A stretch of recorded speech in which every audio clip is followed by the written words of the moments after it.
What is going on, people? Welcome to episode number 2 of the new Bleav in Mets. I'm your host, Casey Stern. We'll get into a number of things on this show today, including quite possibly the biggest win of the season for the Metropolitans as they are now back to 500 as they do this, heading into a week that will set up the All-Star break, a week that presents to them some opportunity going home to play the Nationals and the Colorado Rockies. A lot to get to here on the show. Want to get your thoughts along the way as always. So whether you're listening Apple, Spotify, everywhere you get your podcast, wherever you are, know that there are a number of ways to get to us. First of all, you can get to our YouTube channel, which is at Unfiltered with Casey Stern. Over there, you'll get the unfiltered episodes of that podcast as well as this one. You also can hop on board and follow me on Twitter or X, if you will, at Casey Stern.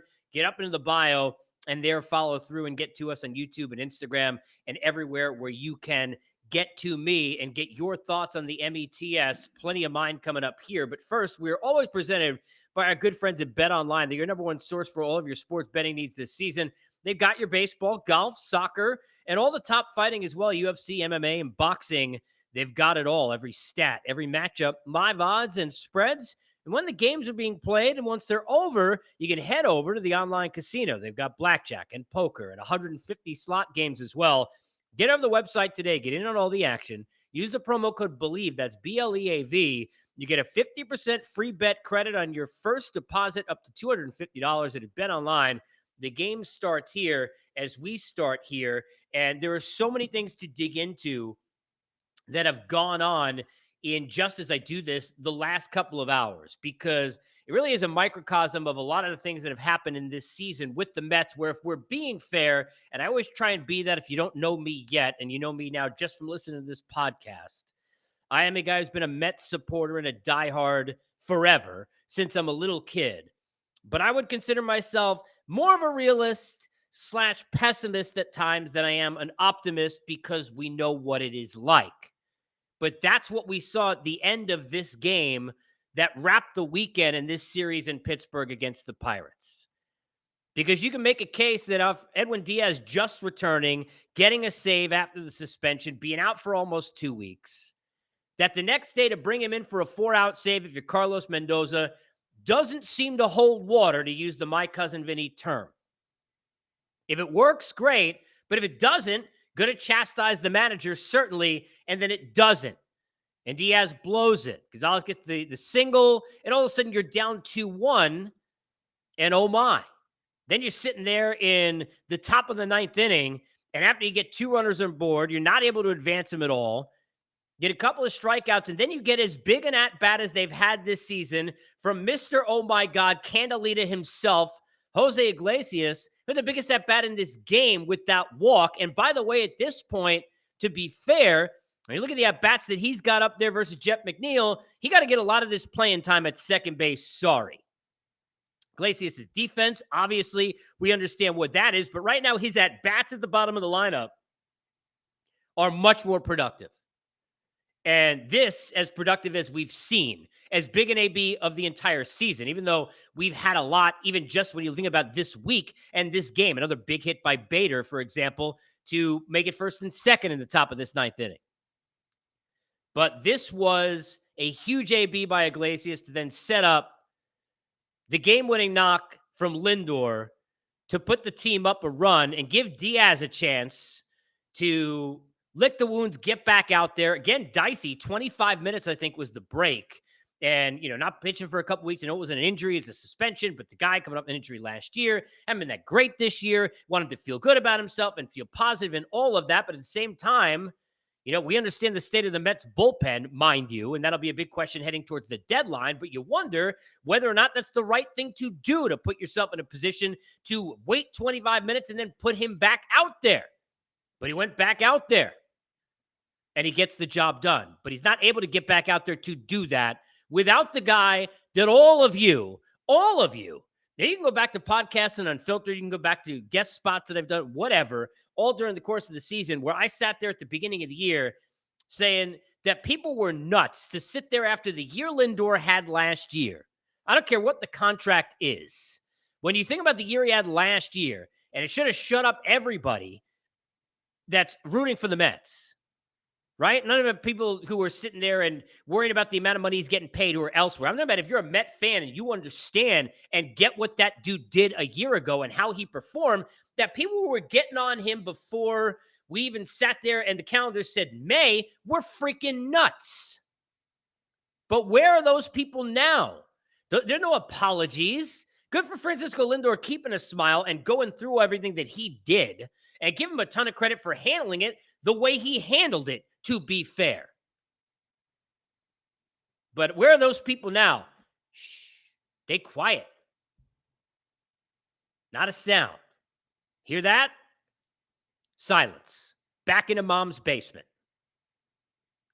Shutting the hell up. Because this guy has performed. He has put himself back into being a relevant piece to this puzzle and a huge part of it atop the lineup. While the defense has been consistent, while he's consistently sat and stood there in front of the cameras and taken the heat while the team hasn't done well, while he stepped up with the leadership, with the team meeting and everything that he has done, and then the big knocks. And this, as big as it gets, and the biggest swing of this season to this point, with a team that's now sitting, as I do this, 2 games out of a wild card spot, right in the mix. Easy week, at least on the schedule board. We know that never matters with the Mets, but it is what it is. Heading into the break, giving them a chance to be maybe in wild card position or right there, at least in striking distance, as we get on the other side of the All-Star break, where there are some tough times to come. They've got a series with the Yankees. They got 4 against the Braves. They got the Twins coming to town. Not going to be easy. But where are all the Lindor naysayers and the haters and the people talking all of that? Now, they quiet. Big hit from Lindor. Big win for the Mets.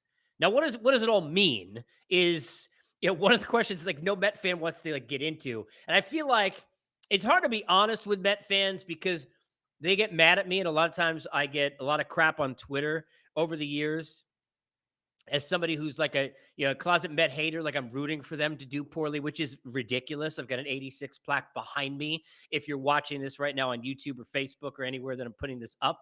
Again, our YouTube channel, Unfiltered with Casey Stern, to get all of our episodes of that, of this Bleav in Mets podcast, and my new podcast, NBA Coast to Coast, which will debut tomorrow on Monday as we do this, whatever date is. That's Monday, July 8th. Got to check the phone for the date.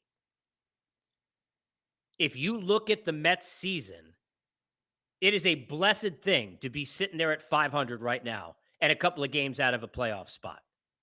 It's a blessed thing. And there have been a lot of pleasant surprises because, look, if you look at the fact that you got no Kodai Senga, you look at all the injuries that they've had in the bullpen and losing Rayleigh and Diaz not being good and then being banged up and then being suspended, having to open the year with Quintana as their opening day starter, Hauser in the rotation, all that they have had, no bat from Lindor early, none from McNeil. Took JD Martinez a while to get there. We know he's been brilliant, certainly, obviously, but they didn't have Vientos, the way Beatty played, all the other things that had gone on, Alvarez being on the shelf. For all of that to occur, people, and to sit there and to be 500 and be a couple of games out of a playoff spot, you got to be counting your lucky stars because it was not supposed to be that good when you go draw up all of those things that have happened to this baseball team. Just not. I mean, the performances that they've got, look, Severino got banged up in his start against Pittsburgh in this series, but before that, had like a 3.5 ERA during the course of the season. And by the way, got help from Jake Diekman with those runners, but it's a whole nother story because this bullpen needs some work. And we know that they need another starter, even with Senga, if you really have aspirations of doing anything, which means you're not selling. You're not going to gain anything moving forward in the future. You may not give kids time that deserve time, and all those questions that we'll have, which we'll get into much more as we get towards the deadline here over the next couple of weeks on this show, including guests who will help break it down and all of that to come. If you missed the first episode, Jim Duquette, go back. We did some deadline on that just about a week ago. So I'll leave that and curb that here. But you can't curb the enthusiasm about the fact that they've been here. Like Manaea is sitting there with an ERA of just over $1.50 now over his last 5 starts after 6 scoreless frames with just 2 hits allowed in this game to cap this finale of this series against Pittsburgh. You think about what I said about Severino, the fact that they have been able to get enough without Senga and without depth and with all the issues in the bullpen, to rob Peter to pay Paul when they don't really have anywhere to rob in terms of from the system to get it, you've got to give a lot of credit to the fact that they've been able to squeeze that much out of the orange. And I know, look, not every decision Carlos Mendoza has been made has been great. And those are always based on, it's like perception of reality. The reality is, people, it doesn't matter what the perception of the decision is at the time. If it works, then it's the right thing. And if it doesn't, then you're an idiot. I mean, that is just managing and coaching one-on-one. And the way it is in the SPORTS, sorry, right? Just like in today's game where, okay, well, Diaz shouldn't have been in there. But if Diaz goes and strikes out, I can't remember who was it, Palacio, who was it? He's faced when he first came in the 8th inning. You go ahead and you get a strikeout, and then you go 1-2-3 in the 9th inning, and they win 1-0 instead. Well, then it's the greatest thing ever. But all of a sudden he was a moron when you go on social media. How could he bring him in when Diaz blew it? Then he shouldn't have brought him in because he had too much of a layoff for 25 minutes. Oh, wait, it was the right decision. You get to 1-2-3 inning, and that's managing in the sport. But when you're managing in New York with the pressure of that as a first-year manager, with all that's gone wrong, he done a good job. Has it been perfect? No. Have I agreed with every decision he's made? Absolutely not. Is there any manager you agree with every decision they make? I think it's some of the greatest managers I covered. First one that comes to mind is Bruce Bochy. Do I think every move he's ever made is great? No. Go ask Giants fans who were killing the guy in a Cubs series. Maybe the last playoff series they played when he was there. When he's sitting there, I mean, he's the reason we had the 3-batter rule, changing pitchers every single time. But he's going to the same guys that at one point were getting him where he needed to go, and they weren't doing it anymore. So now all of a sudden it's his fault. When before, Boch pushing all those right buttons, right? How many times we say that? Hey, pushing all the right buttons. That's what we say. That's what we do. Because credit and blame, when you're talking about managerial duties in Major League Baseball, that's a fine line, people, right in there between the two. But overall, done a good job. And here are the Mets, who no business being here, in a spot where, now look, none of these teams are very good. Cardinals are in the 3rd spot right now, not that good. Diamondbacks haven't played that well, although they could be scary because we know what they did last year. We know the metal in that room and some of the guys they've got in there who've underperformed, so they should scare you a little bit. You're not afraid of the Nationals. You're not afraid of the Pirates or any of the teams who are around. None of these teams that good. The Cubs played like crap. I mean, none of these teams scare you at all. It doesn't mean the Mets are a team that looks like they're bound for some run in October, because they're not. But if you have a chance to get in the playoffs and you're not going to move Alonso anyway, and you're not going to move JD Martinez anyway, and that's the decision that you've made, then you run with it. You add some bullpen help. You try and get a back-end starter to give you some length in innings, so you just add depth. And then you need Senga's health, and you need this, you need that, you need the other thing. And the other teams aren't that good anyway. So play a little bit over 500 and maybe get a chance to get in the playoffs, get some of the young guys opportunities to get in there. But maybe not as much, because when you're playing for something, those at-bats are not there. Those innings you can't just throw away. So there's a lot to determine, and there's a lot to decide, and a lot to discuss as we head to the deadline, because this thing could change. You win 6 out of 7, all of a sudden now you're buyers. You lose 6 out of 7, you're the other way. I said this in the episode I did with Duke a week ago. Worst deadline I've ever seen handle with the Angels and Artie Moreno, where basically they're sitting there and they're playing good baseball, and they're still not there in a playoff spot, but at least striking distance. And Ohtani's hitting home runs and striking dudes out all in the same game. An otherworldly value as a rental. I mean, forget it, a 1 of 1. And you don't move him. And then guess what? He gets hurt. Your team sucks. He has no value. You did nothing at the deadline, and he walks. But if you look at it the way it is now, clearly they're not going to sell. If you lose 6 out of 7, all of a sudden you're 5 out. There's 4 teams ahead of you. That thing could change on a dime, people, regardless of what the schedule is. But as of right now, you're in a spot where if you're a Met fan, you have to feel pretty damn good. And where are those apologies to Lindor? Line them up. I want to see them. Write them to me. Dear Francisco, I'm sorry that I said you were a joke and a waste of money and all the other things that I threw at you while I sit there and dance around my basement right now with all of your posters after your big base hit. Sorry, not sorry.